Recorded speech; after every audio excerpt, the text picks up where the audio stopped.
Insurance agency leaders, insurance professionals, insurance producers. Today on the Agent Leader Podcast, I'm going to ask you to stop doing one thing. Are you ready for it? You know what it is? Stop practice quoting. Hi, my name is Brent Kelly. I'm the host of the Agent Leader Podcast. Thanks for joining me today. And that will be the topic of today's podcast episode. Moving away, getting past the idea that our role, our responsibility as an insurance agent or producer is to quote insurance. In fact, I'm going to share with you 3 specific reasons why quoting is stupid. That's what I said. By practice quoting is stupid. It's wasting time, it's wasting energy, it's costing your agency money. And in fact, this concept goes back a very long way with the Sitkins Group. Our founder, our CEO, Roger Sitkins, has been talking about this idea of no practice quoting for years and years. In fact, many of our attendees and those that are attending our programs today, if they've attended a program years ago or have a conversation, they go, I remember years ago, Roger Sitkins would come out and he had a no practice quoting hat or it was a no practice quoting shirt. And we talk about no practice quoting. In fact, we have, and if you're watching this, you can see our poster of no practice quoting. For those of you that can't see it, imagine the Ghostbusters logo, but instead of a ghost in the middle with a line through it, it says practice quoting. So we're going to talk about that today. And by the way, as a giveaway, as a resource for you and your agency, if you go to sitkins.com/NPQ, so sitkins.com, our main website, /N as in Nancy, P as in Paul, Q as in question. So NPQ stands for no practice quoting. Go to sitkins.com/NPQ.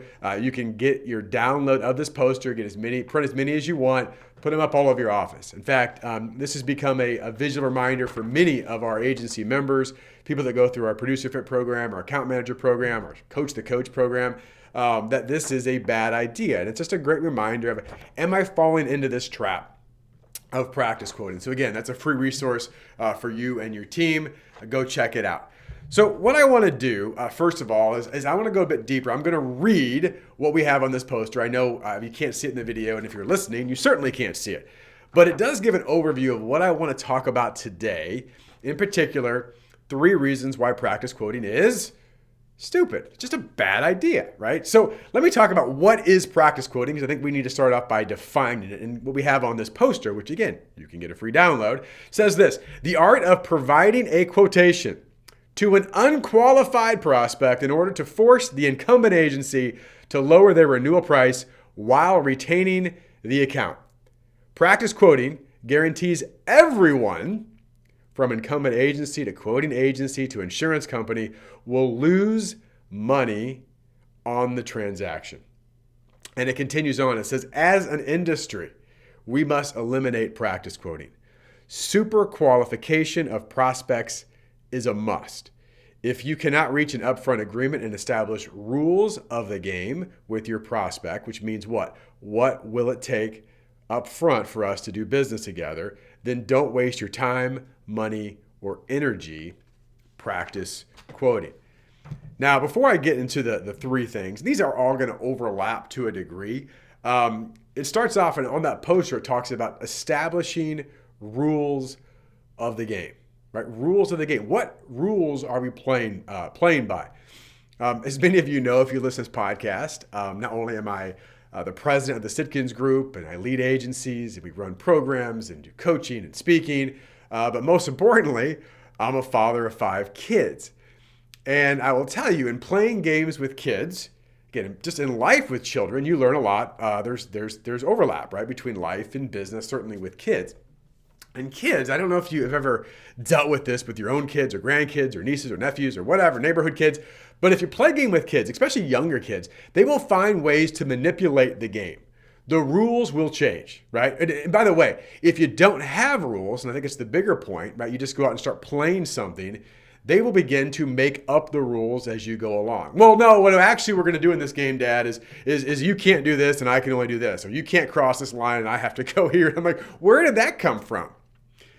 And by the way, it's really hard to win a game when there aren't rules established up front, or you, quite frankly, don't want to play by those rules because you realize that it's set up as a way that you really can't win, or even if you do win, it doesn't satisfy much, right? So the big part of this, again, my analogy here is that just like kids, oftentimes we'll see with insurance prospects and clients, in particular prospects as we're moving through this, that if we don't establish rules of the game, right, how we're going to do things, why we do things, and the approach we take, and again, we know there's some give and take with this, right? These are real conversations, but if we don't know, if we just show up and start playing, what will typically happen is we'll fall into some really bad habits or traps, one of those being practice quoting, and even if we win or we think we win, we're not really winning, right? Long term, we're still falling behind.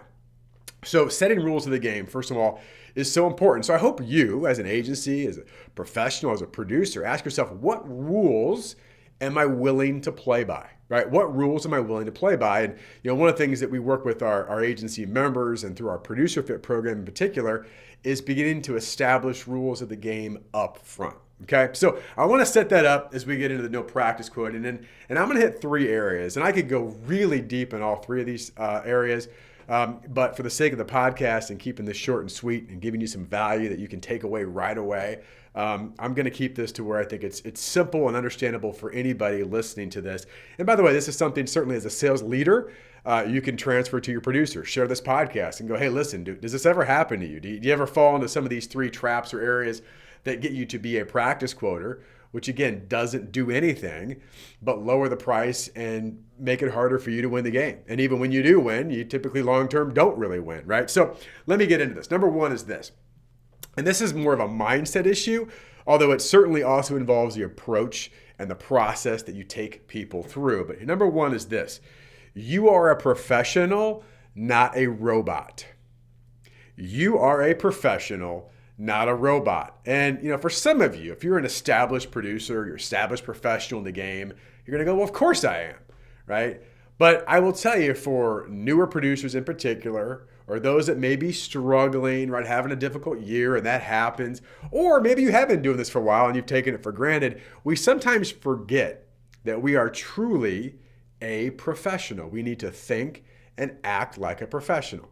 Now, you can put this in context. You think about other professionals. And by the way, I think there's a lot of industries, right? Most industries have professionals, right? People that really understand the craft and the skill, and they've up-leveled their acumen, whatever it is. And oftentimes you think of professionals, we typically probably go to what? Finance, or maybe accounting, or attorneys, or healthcare, right? Those kind of things, if those are professionals. And when you go to a professional, you don't dictate the terms. And it's not that we don't have a conversation. It's the fact that they think and act like a professional.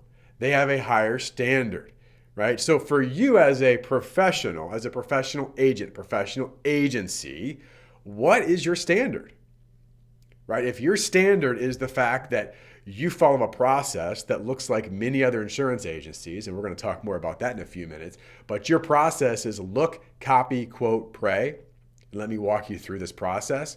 When you walk in or you have an initial conversation and it ends up something like this, let me look at your policies. Let me copy what you have, right? Maybe check a few gaps, and then I'll go get quotes for all my carriers, and then I'll pray that you don't take this back to your incumbent agent, right? That's the process for many agencies and agents, is look, copy, quote, and pray. And an underlying level of that, what it really means is, I'm just so happy to be here and so thankful that I could opportunity to look at your policies and give you a quote and just have a chance at this, right?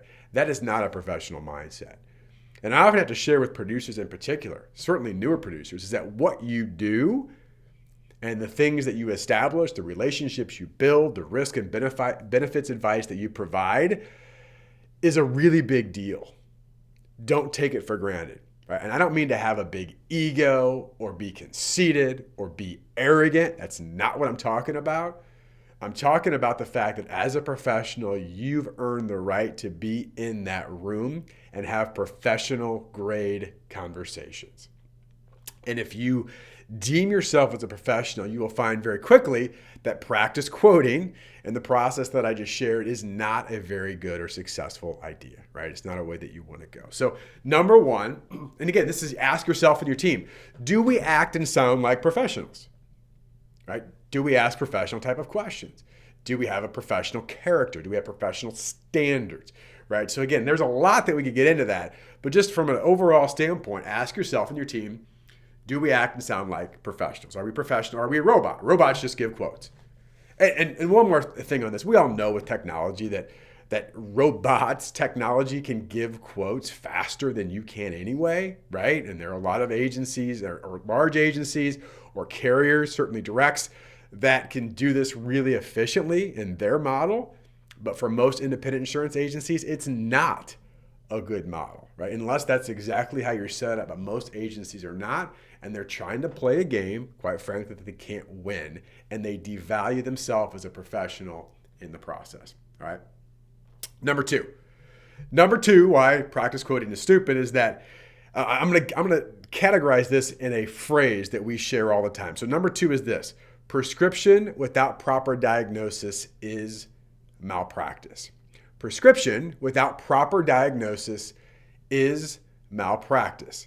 Now, this is a medical term, right? You may have heard it before. It may sound familiar. And we think about it from a medical environment is that if you were to go into a medical professional and they would just give you a prescription without any diagnosis. Now, by the way, I might be opening a can of worms here because that's probably changed a little bit in the healthcare system. But in hopefully the good healthcare system, right? If you would just give a prescription without any diagnosis, they would never ask you any questions. They'd never look at anything. They wouldn't look at any charts. They wouldn't examine you by any means. They would just say, oh, it kind of seems like you have this, so you should take this, right? Prescription without proper diagnosis is malpractice, and that's where bad things begin to happen. Now, again, these coincide with being a professional, but as a professional, you need to be the first line underwriter.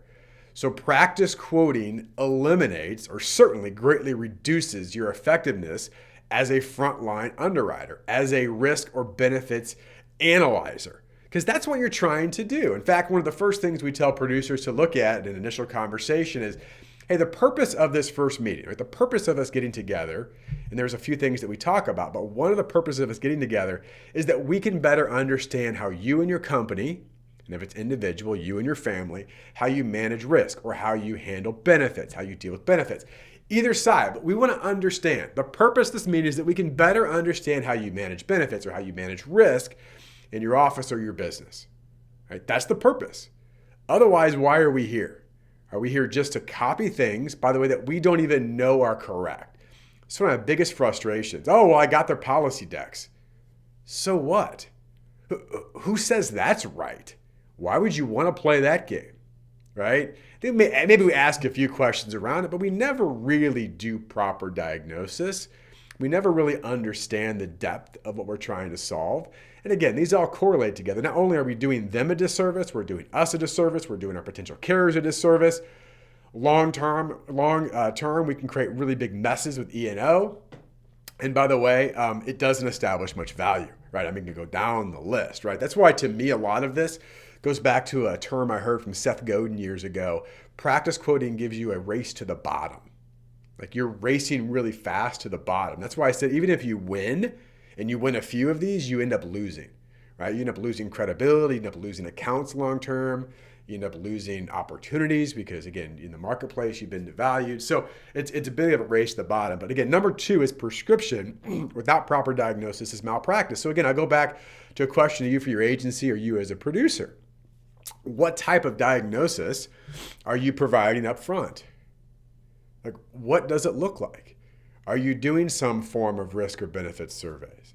Do you have some form of diagnostic appointment? And we have some examples that we use for our agents, but like something where you're really unpacking some things outside of just the policy.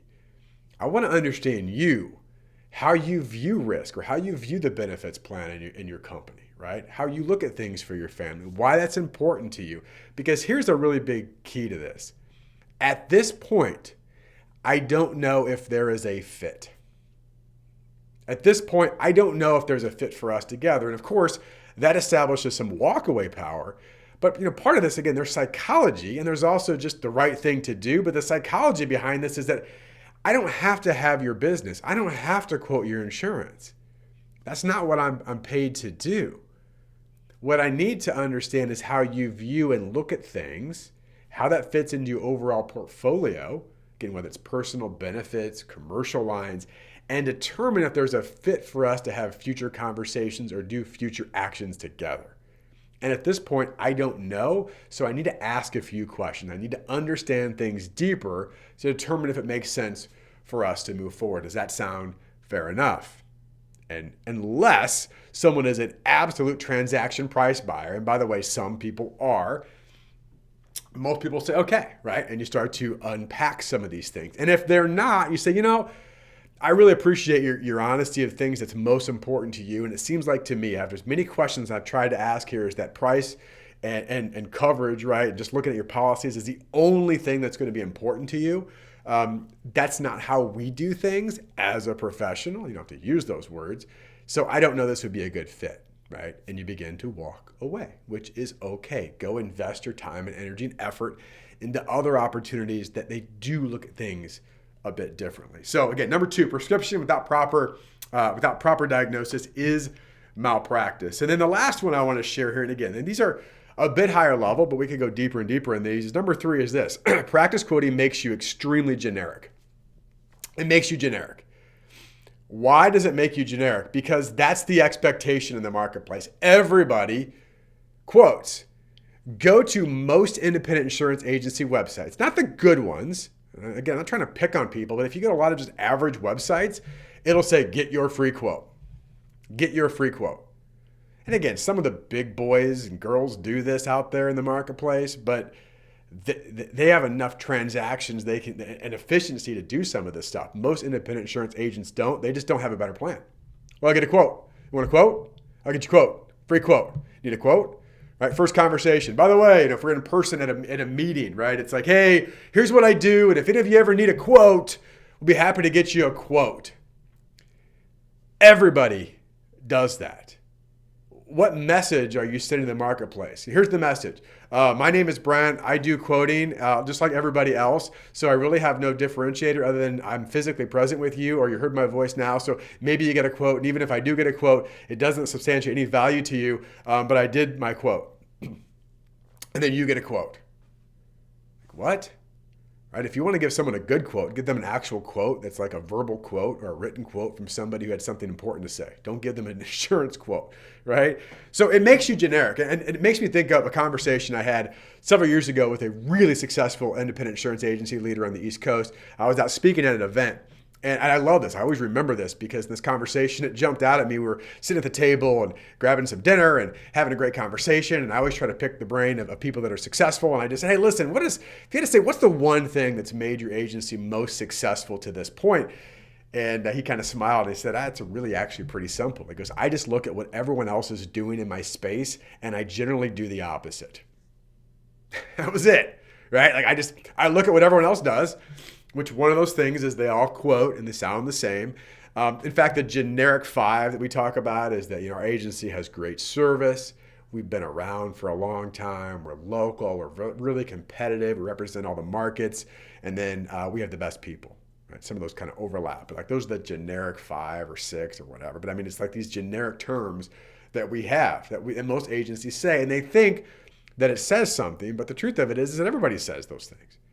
Right? So practice quoting is just one more thing that makes you look and sound generic. You look and sound like everybody else. And I think part of the problem with this is that we're really nervous to exclude or turn anybody away or have anybody in the marketplace like, oh. But this goes back to a famous quote that I heard years ago, that if you market to all, you market to none. Oh, we do everything for everybody at any time. No, we're very specific in how we work. And our approach and our process is unique and different, and it applies for these reasons, for these type of outcomes, and these are the type of clients we're looking to work with. And when you have people that don't fit that mold, they will quickly dequalify themselves, again, which saves you time, energy, and effort. But those people that hear and understand your message will quickly be attracted to what you offer and what you do, and it gets you away from practice quoting. Right? These are critical things to think about. There's an overall foundation, a law called the law of compensation. And the law of compensation stresses, why do some people, and I can use in this case, why do some agencies, why do some professionals, why do some producers get paid more? Why do they have bigger books of business than others? And there are several factors to this, but the law of compensation takes a very broad approach. And I love it because it says this: there's three factors that must be in place. Number one, do people in the marketplace need what it is that you offer? Do they need it? Do they need benefits and risk advice and be able to transfer risk and placement? Yes, they do. Do you have the ability, number two, to do it, right? Do you have the physical ability to go do it? Now, there's different levels of ability, but for most of you listening to my voice right now, do you have the ability to go out and do these things? The answer is yes, which leads to number three, which is the big one, right? Number three is, what is the difficulty in replacing you? What is the difficulty in replacing you? And I know this sounds really weird, but just think about it for a second and be really honest. Have this question with your team. Have this question, ask this question to yourself. And the question is this: if I or we were to disappear tomorrow, like we would just disappear, would the majority of our clients say this: I don't know how we can continue to do business the way we were doing it without them, or without him or her or that team, right? Would there be challenges there? Or would they say more of, gosh, that's too bad, I guess we'll just go find someone else because they all kind of do the same thing anyway? You have to be really honest with that. And a big part of that is if you're a practice quoter, you're much more likely to be in the category of being easily replaced. If you have a established process, you set rules of the game, you're like, we don't practice quote. And by the way, here's the first step on this. Again, you've got to have some stuff lined up, and we help agencies and producers and teams do this.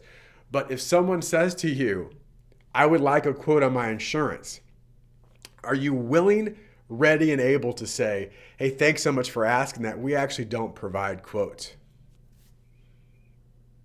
Like, are you willing to say something like that? Now, you've got to be able to back that up of why. But hey, could you get me a quote? I'm looking for a quote. No, we don't offer quotes. And here's the reason why. We have a unique approach and process. And our first meeting, our first conversation together is to better understand how you and your company either manage risk or handle benefits. And once we establish that, we can understand how to move forward from there. Otherwise, we would be doing you and your company a disservice. Now, again, I spitballed that, but just that approach, even looking at my three, sets up the fact that A, I and we are professionals. B is I'm not going to prescribe something to you without diagnosing it. And number three, we are not generic. We are very unique and different in the marketplace in what we do and what we offer to people. And by the way, I know there's some people out there when I think about these quotes or not giving quotes, right? At least having a process. Do we believe only in AORs and BORs at Sitkins? And again, there's different philosophies out there. I know some people preach and teach that, and I get it. There's some great aspects to it. Here's the way that we view things. We believe that an AOR or a BOR is the natural outcome of a great process, right? The AOR or BOR is a natural outcome of a great process, right? And that's what it is. It's walking people through a process. And I will tell you that a lot of the agencies we work with and producers, they do get a ton of AORs and BORs, and we love it, right? It's one of the options. I don't think it should be the only option in every situation. We have some agencies where 80% of their business is BORs and AORs. We have some, maybe it's half, right? And I get it, but the bigger point of all of that is the fact that if we practice quote, we're eliminating any chances of a BOR or AOR, right? Because we're just simply, like everyone else, going to the marketplace, right? But there needs to be a proven and established process around that. All right, so those three things are critical to get. I just ask you, as an agency, as a team, as a professional, say, do we fall into some of these traps? And by the way, what may happen and what's realistic is maybe sometimes you do a good job of this and sometimes you don't. So it's an evolution of can we get better at moving away from this generic concept? And if you want to learn more about what we do and we can help you establish this in deeper levels, every quarter we begin to relaunch our programs, all part of our Sitkins membership. You can learn more, go to sitkins.com, reach out to me or my team. We're here to help you. We'd love to get your agency on board to establish some key mindsets and behaviors to get you incredible results, which is what we're all about, right? It's about getting you and your agency results. Also, as a reminder, if you would like this poster, if what I said today made sense and resonated with you, and you would like to make this something that you could share with your team or put up in your own office or your home, put it on a mirror as a reminder, as a discussion point, the no practice quoting poster, just go to sitkins.com/NPQ for no practice quoting. Thanks so much for listening. I wish you, your agency, all the best in your success. Take care. The Agent Leader Podcast is brought to you by the fine folks of the Rough Notes Company. They are publishers of the insurance industry's leading magazine and technical insurance content. Rough Notes magazine profiles successful agencies plus keen insights from respected experts on a host of must-know topics. Rough Notes Advantage Plus provides the tools to help your agency grow, providing authoritative information on complex coverage issues. Visit them and learn more at roughnotes.com.